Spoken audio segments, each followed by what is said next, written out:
말씀 보겠습니다. 창세기 11장 창세기 11장 1절부터 9절까지 봅니다. 창세기 11장 1절부터 9절까지입니다. 찾은 줄 알고 함께 합독합시다. 온 땅의 구음이 하나요 언어가 하나이었더라. 이에 그들이 동감으로 옮겨가다 시날 평야를 만나 거기 거하고 서로 말하되 자 벽돌을 만들어 견고히 굽자 하고 이에 벽돌로 돌을 대신하여 역청으로 진흙을 대신하고 또 말하되 자 성과대를 쌓아 대 꼭대기를 하늘에 닿게 하여 우리 이름을 내고 온 지면에 흩어짐을 면하자 하더니 여호와께서 인생들이 쌓는 성과 대를 보시려고 강림하셨더라. 여호와께서 가라사대 이 무리가 한 족속이요 언어도 하나이므로 이같이 시작하였으니 이후로는 그 경한 일을 금지할 수 없으므로다. 자 우리가 내려가서 거기서 그들로 언어를 혼잡게 하여 그들로 하여 서로 알아듣지 못하게 하자 하시고 여호와께서 거기서 그들을 온 지면에 흩어짐으로 그들이 성 쌓기를 그쳤더라. 그러므로 이들의 그 이름을 바벨이라 하니 이는 여호와께서 거기서 온 땅의 언어를 혼잡게 하셨습니다. 여호와께서 거기서 그들을 온 지면에 흩으셨더라. 아멘. 아멘. 자, 우리가 너무나 잘 아는 얘기죠. 예수님께서 하나님께서 이 땅에 노아의 홍수로 모든 족속을 멸한 후에 사람들이 서로 모여서 바벨탑을 쌓아 지들이 흩어짐을 면하자고 시작했다가 나중에는 하나님의 권위에 도전하게 되었다는 그 사건입니다. 근데 이거를 보면서 그런 생각이 듭니다. 이 지구상에 사람들이 사용하는 언어가 한 200여 가지 된답니다. 그 200여 가지 중에 글자로 쓸 수 있는 언어는 이 지구상에 40여 개 되는 것밖에 안 됩니다. 글자로 쓸 수 있는 언어. 근데 그 중에서도 만든 사람과 만들 날짜를 정확히 할 수 있는 거는 하나래요. 그게 어느 나라 말이에요? 어느 나라 말이에요 그게? 한글이죠. 그죠? 이 한글은 이 세종대왕이 만들어서 반포한 날부터 해서 만들어진 사람 세종대왕이 만들었고 그 후에 만들어진 날짜도 정확하게 알 수 있는 건 이거 하나랍니다. 우리말. 그 우리말이 세계 최고의 언어예요. 그 우리는 세계 최고의 민족이 되어야 돼요. 자, 오늘 말씀에서 이 홍수의 사건, 노아의 홍수 사건 이후에 사람들이 흩어짐을 면하고 함께 모여 살기를 원하여서 시작한 것이 처음에는 시작은 좋았으나 저들이 하나님의 권위에 도전하기 시작했습니다. 그래서 이들이 하나님께서 저들에게 언어를 흩어놨다고 합니다. 근데 아직도 세계는 공통 언어가 남아있죠. 그죠? 꼬집으면 그때 하고 소리 질러요. 그거 똑같아요. 그죠? 좋았을 때 웃는 거 똑같아요. 그죠? 말을 탈 때 하는 거나 워 하는 거나 아직도 공통어는 하나예요. 그런 거는 아직도 세계 공통어는 남아있어요. 근데 우리 교수님이 그 전에 그러시더라고요. 성지순례를 갔다가 예루살렘의 호텔에 가서 잠깐 와서 로비에 앉아있다가 화장실이 가고 싶더래요. 그 안내원한테 화장실이 어디냐고 영어로 물어보니까 못 알아듣더래요. 그래서 쉬 그랬더니 금방 알아듣더래요. 그래서 우리 보고 그것도 한번 조사해 보라고 그랬더라고. 그것도 세계적인 공통어가 아닌가. 자, 오늘 말씀에서 인생들은 하나님의 권위에 도전하다가 저들로 하여금 언어를 하나님께서 흩어졌습니다. 그 증거가 바로 아직도 세계는 공동언어가 남아있다라는 겁니다. 이들은 바로 하나님의 권위에 도전하다가 하나님으로부터 흩어짐을 막았고 저들에게 언어를 흩어놨고 모든 민족을 흩어버렸습니다. 하나님의 권위에 도전하다가 바로 이렇게 됩니다. 제가 아까도 잠깐 말씀드렸지만 이 건물을 경매해서 낙찰받고 나서는 거기 있는 사람들을 내쫓기 위해서 무지막지하게 들어와요. 사람 어린애가 발로 차요 그냥 막. 누구 사람들이 막 집어드는 노인네들 애들 볼 것도 없어요. 근데 그 사람들이 두 가지는 안 건드린대요. 하나는 어린이집. 어린이집은 어린애들에게 상처 주고 싶지 않다. 그래서 안 건드린대요. 근데 그리고 두 번째는 교회는 안 건드린대요. 왜? 내가 하나님과 싸워서 이길 자신이 있냐 이거예요. 그래서 이성이 무지막지한 사람들도 교회에 대해서는 안 건드린다는 거예요. 가서 목사님을 찾아가서 그냥 편하게 묵게 하십시오. 이거 전세금이니 뭐 어떻게 뭐니 몰라도 그거 그대로 다 인정해 줄 테니까 아무 염려하지 말고 그냥 묵게 하시라고 이런다는 거예요. 그 무지막지한 사람이. 근데 오늘날 어떻게 됐습니까? 이 나라에 이제 정부라는 것들이 하나님의 권위를 도전하고 있지 않습니까? 어떻게 되려고요? 이 나라가 기독교가 뿌리박게 된 원인 중에 하나가 어느 목사님이 그런 말씀을 하시더라고.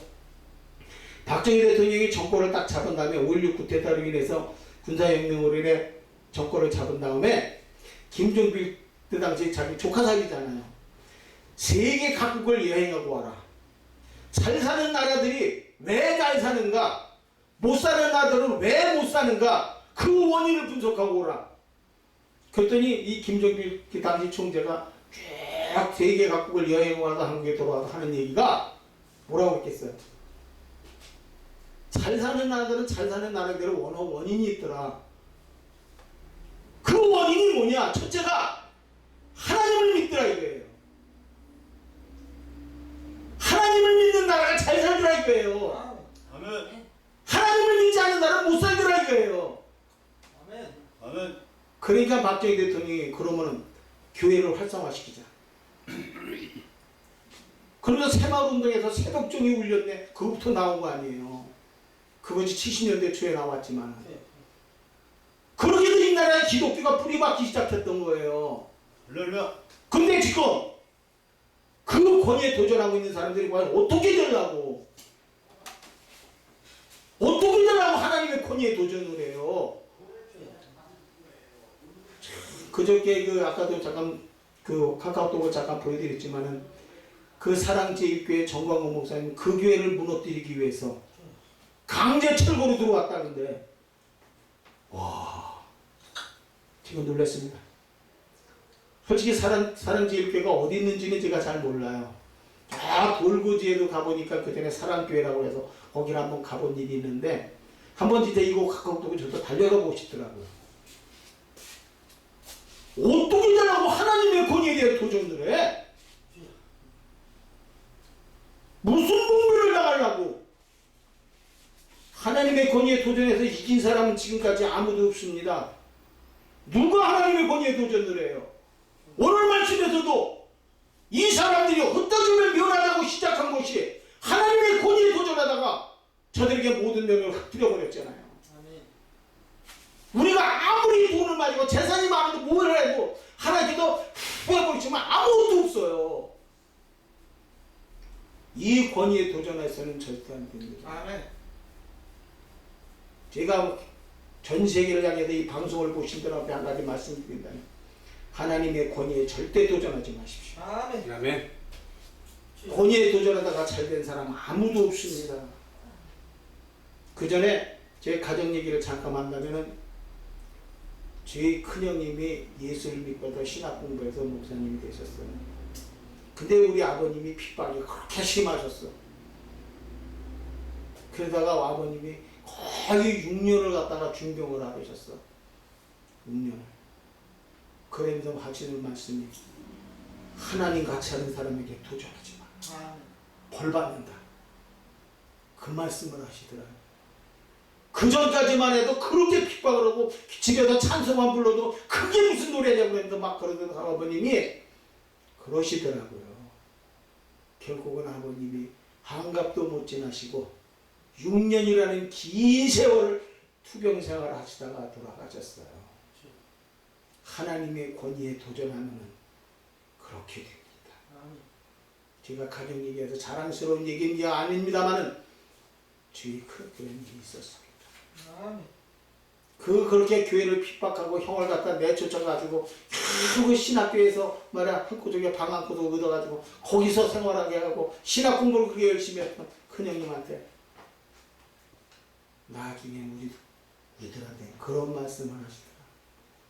하나님 같이 하는 사람에게 도전하지 마라. 벌 받는다. 아멘. 이 말씀을 하시고 돌아가셨어요. 주여. 바로 그겁니다. 오늘 말씀에서 사람들은 흩어지기만 하고 같이 모여 살라고 시작했지만은 이들은 하나님의 권위에 도전하다가 언어가 흩어졌고 세계 각국으로 흩어지게 일어났던 겁니다.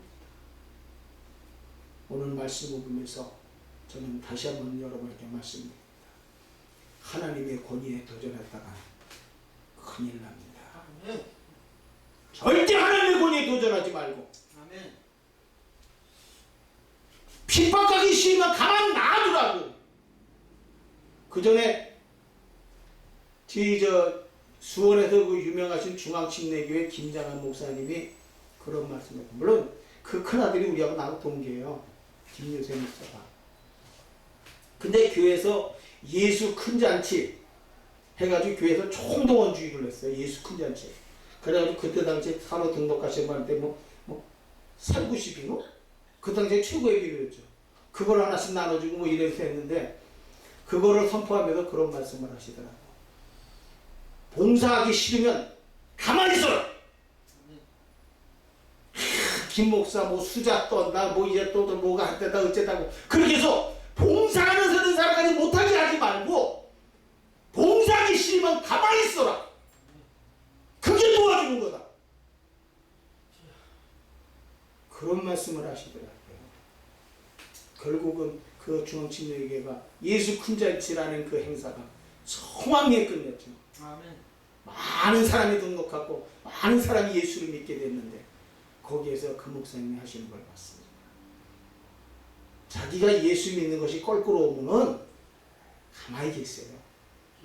교회 핍박하지 마세요. 뭐가 어쩌니 저쩌니 그런 소리 하지 마시고요. 김종필 총재가 세계 각국을 여행하고 나서는 하나님을 믿는 나라가 잘 살더라.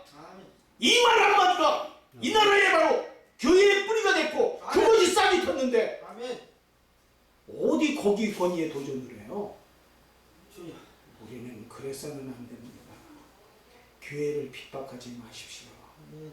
절대 교회의 권위에 하나님의 권위에 도전해서는 안 된다는 말씀을 저는 드리고 싶습니다.